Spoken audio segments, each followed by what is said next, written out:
నమస్కారం. యువభారత్ టీవీ వీక్షకులకు స్వాగతం. నేను మీ భానుప్రకాష్. ప్రజా సమస్యల పరిష్కారానికై నెల్లూరు నగరం, నెల్లూరు రూరల్ నియోజకవర్గం 21వ డివిజన్లో సమీక్ష సమావేశం. ప్రజా సమస్యల పరిష్కారానికై నెల్లూరు నగరం, నెల్లూరు రూరల్ నియోజకవర్గం 21వ డివిజన్లో సమీక్ష సమావేశం.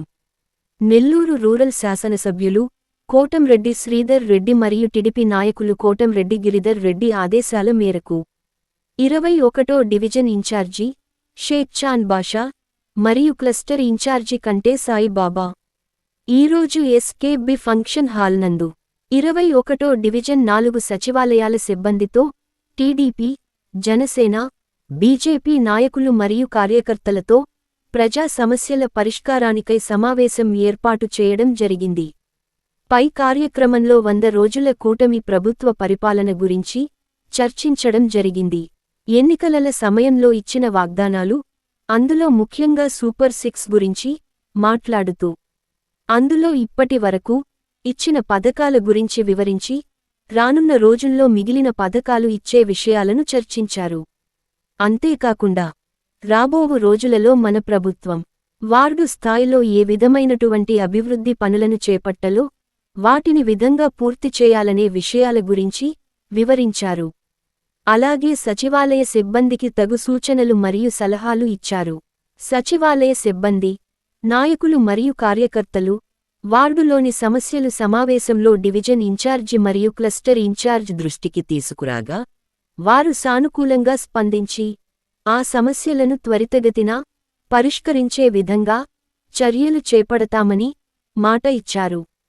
పై కార్యక్రమంలో 21వ డివిజన్లోని 4 సచివాలయాల సిబ్బంది, టీడీపీ నాయకులు, జనసైనికులు, బీజేపీ నాయకులు మరియు కార్యకర్తలు పాల్గొన్నారు. అందరికీ నమస్కారం అండి. మనం ఇప్పుడు ఈ గవర్నమెంట్ వచ్చినప్పటి నుంచి అందరూ బాగున్నారు, బాగా వర్క్ చేస్తున్నారు. మన గవర్నమెంట్ కూడా మీకు అన్ని పథకాలు కొత్తవి రిలీజ్ చేసింది. ఏదైతే రిక్వైర్మెంట్ ఉందో ప్రతి ఒక్కరి రిక్వైర్మెంట్ని మేము ఫుల్ఫిల్ చేయడానికి మా వంతు ప్రయత్నిస్తాం మేడం. Thank you. అందరికీ నమస్కారం అండి. ముఖ్యంగా మన వార్డులో సచివాలయ సిబ్బంది ఈ 100 రోజులు సచివాలయ సిబ్బంది ఈ 100 రోజుల ప్రభుత్వాన్ని చాలా చక్కగా ప్రతి వార్డు ఇంటింటికి తిరిగి వాళ్ళ యొక్క కర్తవ్యాన్ని చాలా బాగా చేశారు. దానికి ధన్యవాదాలు.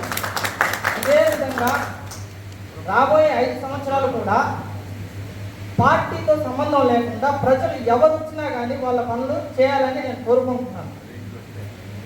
అందరూ ఎవరు వచ్చినా మీకు ఎంతవరకు పాసిబిలిటీ ఉంటుందో అంతవరకు ప్రతి ఒక్కరికి చేయాలి. మీరు వీళ్ళకి లేదు వాళ్ళు చెప్తే చేస్తాం, వీళ్ళు చెప్తే చేస్తాం అనేది మాత్రం పెట్టుకోబాక.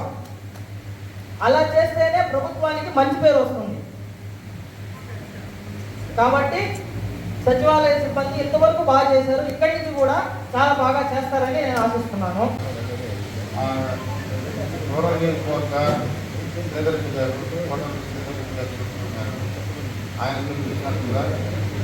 తప్పకుండా ప్రతి ఇంటికి 1వ తేదీని మేము మా కార్యకర్తలు మీరు ఇంటికి వెళ్ళి వాళ్ళు కన్ఫ్యూజన్ కానీ వాళ్ళ సిబ్బంది కలగకుండా ఆయన ఏ విధంగా ఎమ్మెల్యేగా చెప్తారో ఆ విధంగా ఏదైతే మాకు బాగా సహకరిస్తున్నారు ఇంకా బాగా సహకరించాలని మేము కోరుకుంటా ఉన్నాం. లేకపోతే శానిటైజర్ వాళ్ళు రాలేదా? కావద్దు కానీ ఈ కరెంట్ లైట్ మళ్ళీ మల్లికార్జున వాళ్ళు రాలేదు.